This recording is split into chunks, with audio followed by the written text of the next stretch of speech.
আগের কথা। হ্যাভেন ছিল এক গরিব কৃষক। গরিব হলেও সে ছিল খুবই ভালো মনের অধিকারী। এই পৃথিবীতে তার আপন বলতে কেউ ছিল না, তাই সে তার আয়ের বেশিরভাগ অর্থ গ্রামের গরিবদের মধ্যে বিলিয়ে দিত। এই নাও বুড়িমা, তোমার প্রিয় খাবার। এটা খেয়ে বলো তো কেমন খেতে।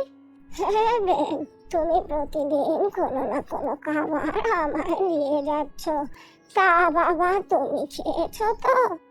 বুড়িমা, আমার তো নিজের বলতে কেউ নেই, তোমরাই তো আমার আপন লোক, তাই তোমাদের দিতে পারলে আমার ভালো লাগে। তাই তো বলি বাবা, একটা বিয়ে করো, এই নিঃসঙ্গ জীবনে একজন সঙ্গী আসবে। এভাবেই হ্যাভেনের দিন কাটতে লাগলো। কিন্তু যখনই রাত হতো তখনই সে নিঃসঙ্গতায় ভুগত। একদিন রাতে খাওয়া শেষ করে হ্যাভেন ঘুমাতে গেল।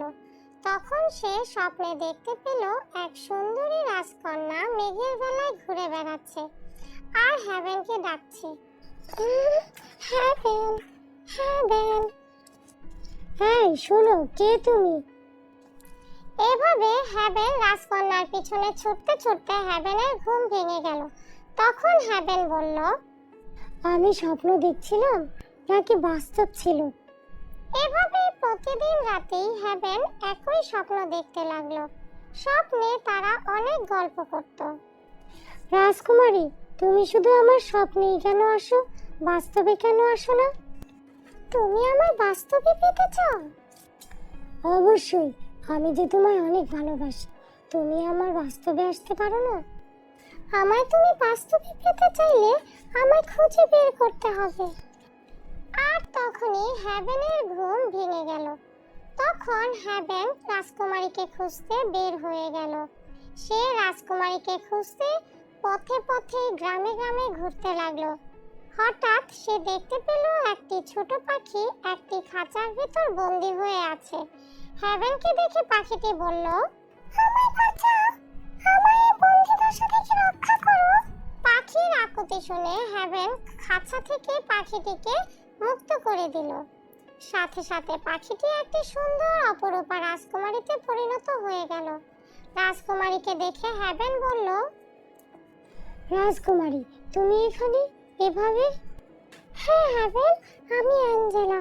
অভিশাপের কারণে আমাকে বহু বছর ধরে পাখি হয়ে এখানে বন্দী হয়ে থাকতে হয়েছে। তারপর রাজকুমারী অ্যাঞ্জেলা হ্যাভেনকে নিয়ে তার রাজ্যে ফিরে গেল। অ্যাঞ্জেলাকে ফিরে পেয়ে রাজা ও রানী খুশি হয়ে বললেন, মা অ্যাঞ্জেলা, তুমি ফিরে এসেছো।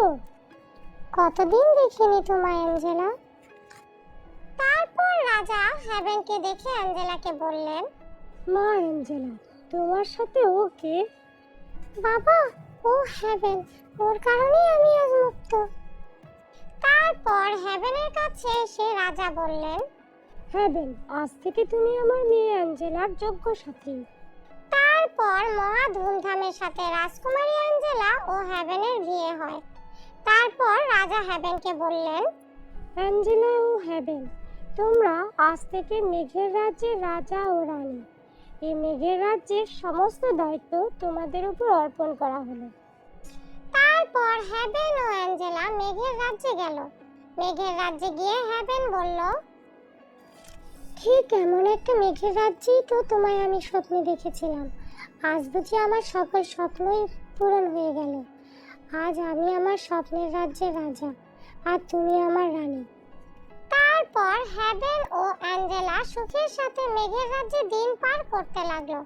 কিছুদিন যাওয়ার পর হ্যাভেন অ্যাঞ্জেলাকে বলল, অ্যাঞ্জেলা, প্রিয়া আমার, এই মেঘের রাজ্যে আমার যে আর ভালো লাগছে না। আমার মন যে বারবার আমার গ্রামে ছুটে যাচ্ছে। আমি যদি তোমায় আমার সাথে আমার গ্রামে গিয়ে থাকতে বলি, তাহলে কি তোমার কোনো আপত্তি আছে? প্রিয়, আমি তোমায় অনেক ভালোবাসি, তাই তোমার ভালো থাকাই আমার ভালো থাকা। তোমার সাথে আমি যে কোনো জায়গায় গিয়ে থাকতে পারি। এই কথা শুনে হ্যাভেন খুব খুশি হলো। তারপর হ্যাভেন ও অ্যাঞ্জেলা হ্যাভেনের গ্রামে তার ছোট্ট কুঠিরে ফিরে গেল এবং সুখে শান্তিতে বসবাস করতে লাগলো।